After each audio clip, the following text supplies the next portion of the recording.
बारिश होती है तो अक्सर रेनबो निकलते हैं। और रेनबो जो होते हैं वो एक तरह के एटॉमिक स्पेक्ट्रम होते हैं। ये एटॉमिक स्पेक्ट्रम क्या होता है, आज की क्लास में हम यही देखेंगे कि रेनबो क्या है। एक एटॉमिक स्पेक्ट्रम है।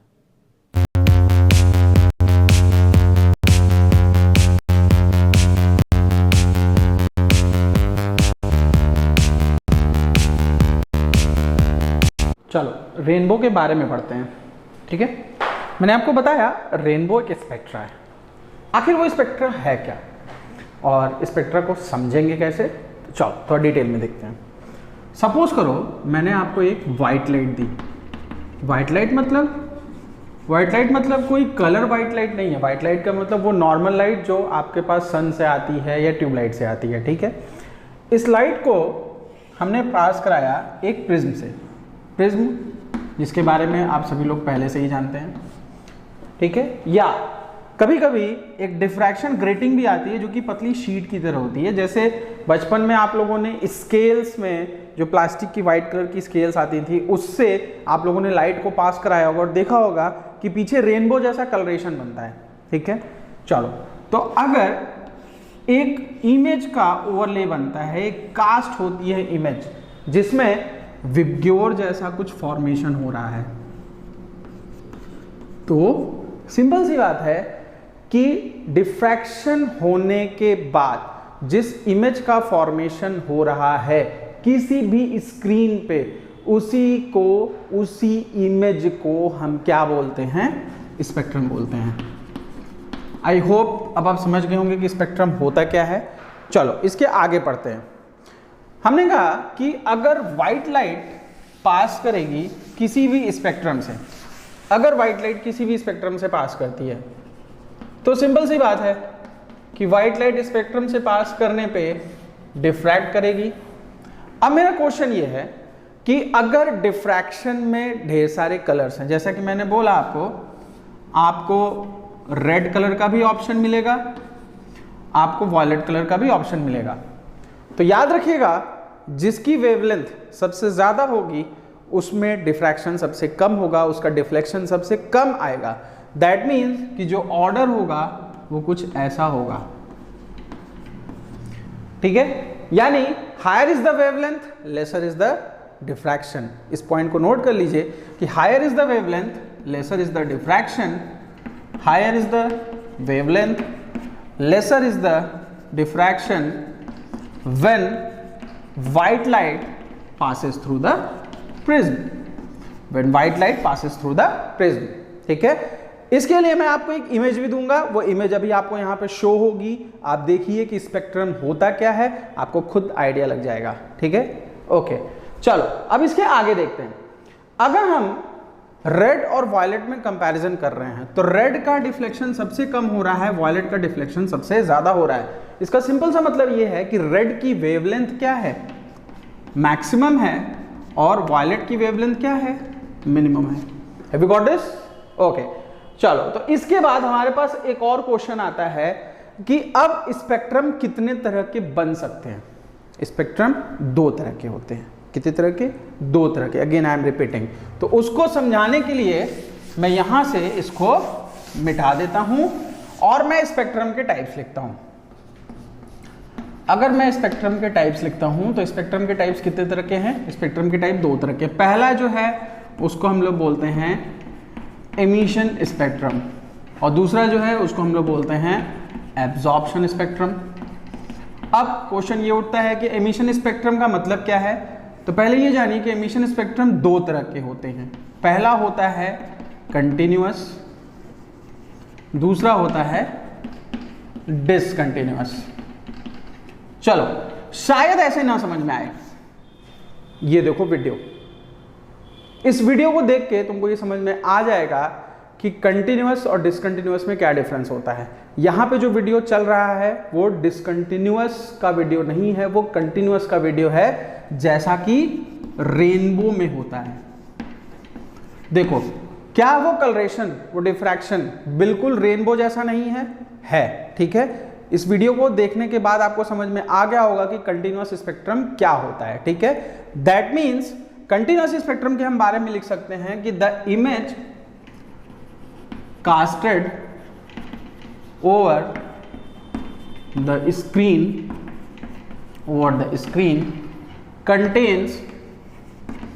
contains colors which are superimposed with each other,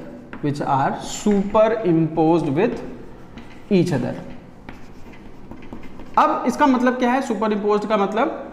देखो जैसे मैंने क्या किया था, मैंने अपने वीडियो में आपको एक और वीडियो चला के दिखाया, ठीक है, मतलब एक वीडियो के ऊपर दूसरा वीडियो। उसी तरह अगर तुम रेनबो को ध्यान से देखो तो वहां पे तुमको एक कलर के ऊपर दूसरा कलर तुमको चढ़ा हुआ मिल जाएगा।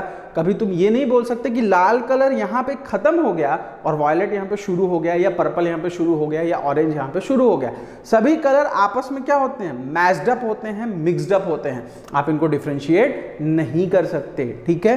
अब हम बात करते हैं कंटिन्यूअस या डिसकंटिन्यूअस के पहले हम बात करते हैं एब्जॉर्प्शन स्पेक्ट्रम की। What is absorption spectrum? हम बोलते हैं absorption spectrum is photo negative image.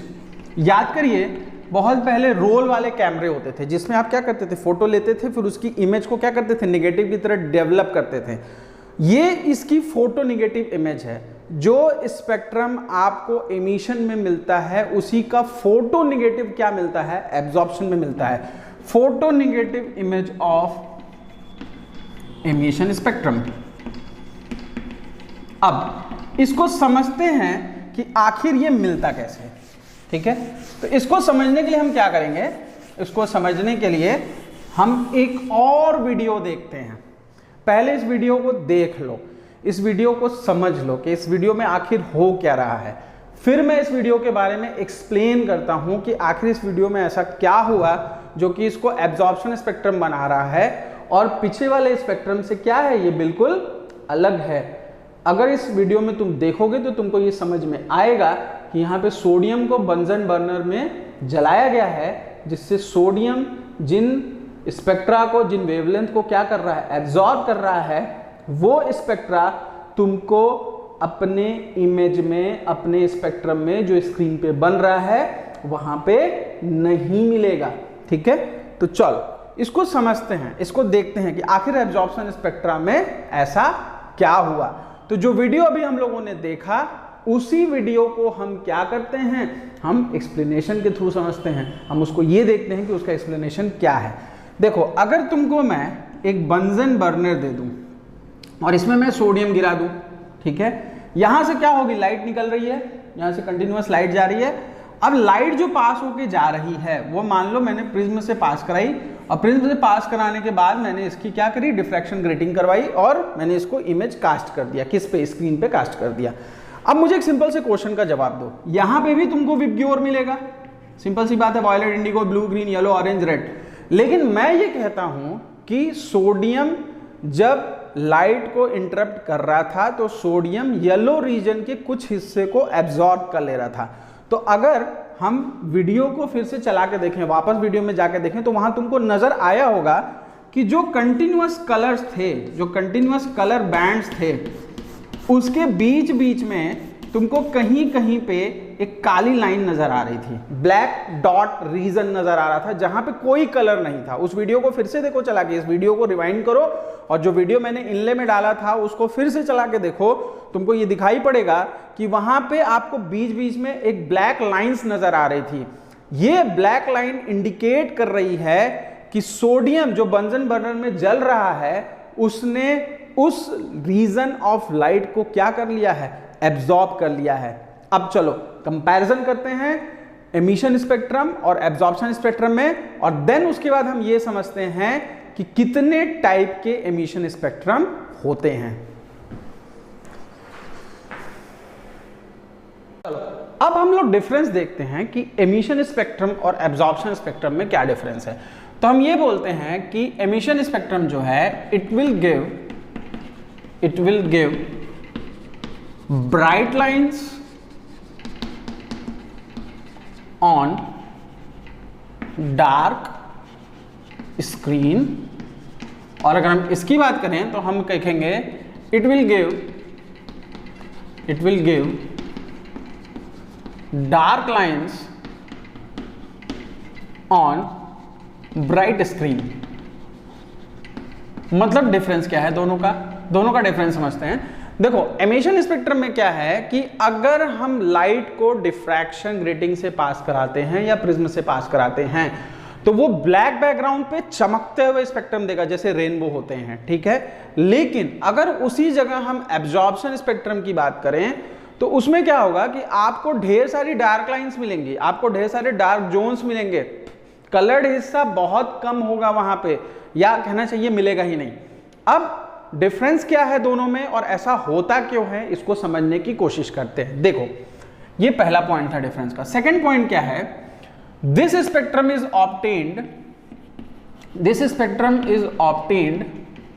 Bye directly passing the white light to prism and diffracted image is observed। ठीक है, जो इमेज स्क्रीन पे बन रही है उसको हम क्या कर लेते हैं, ऑब्जर्व कर लेते हैं, ठीक है। ये इसका पॉइंट है। वहीं अगर हम एब्जॉर्प्शन स्पेक्ट्रम की बात करें तो यहां पे क्या पॉइंट आता है डिफरेंस, यहां पे हम क्या करते हैं, light source first passed through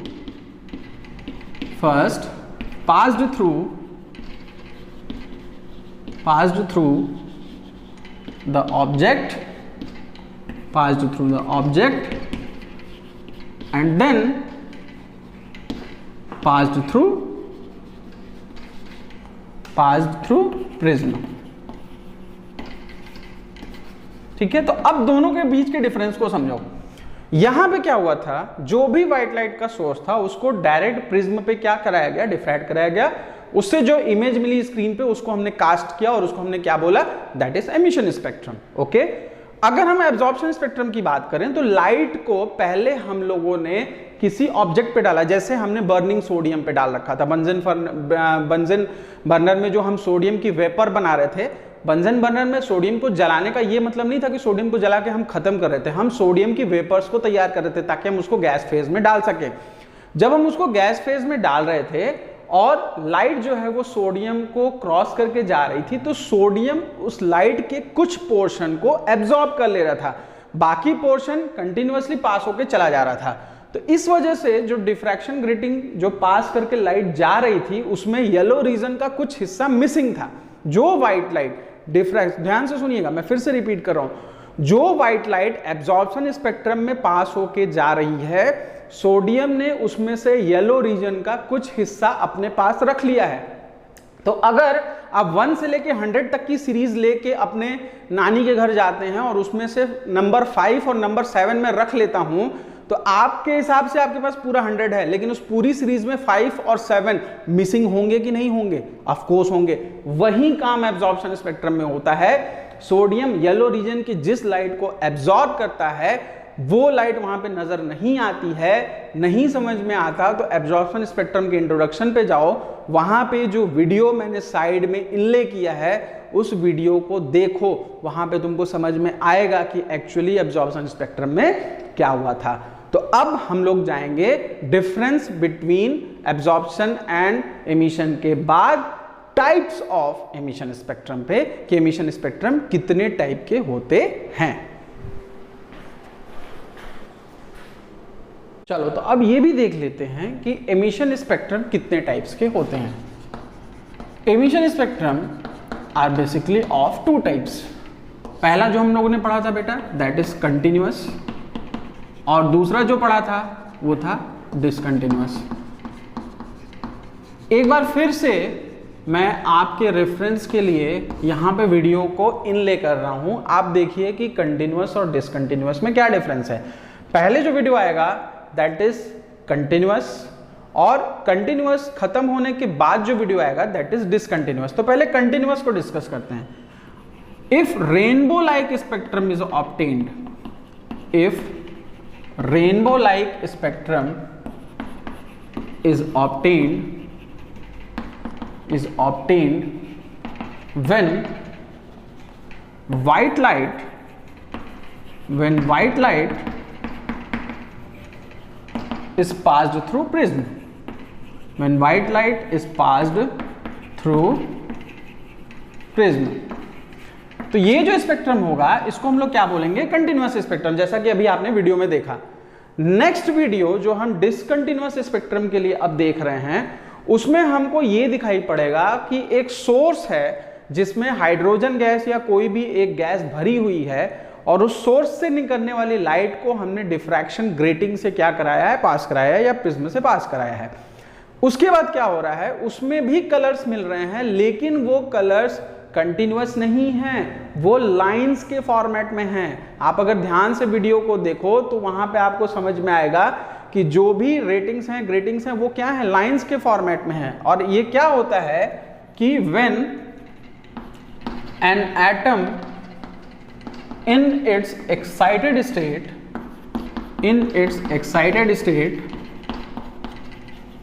has been filled in a discharge tube, discharge tube के बारे में मैं ऑलरेडी आपको पढ़ा चुका हूं। in a discharge tube and light obtained from that discharge tube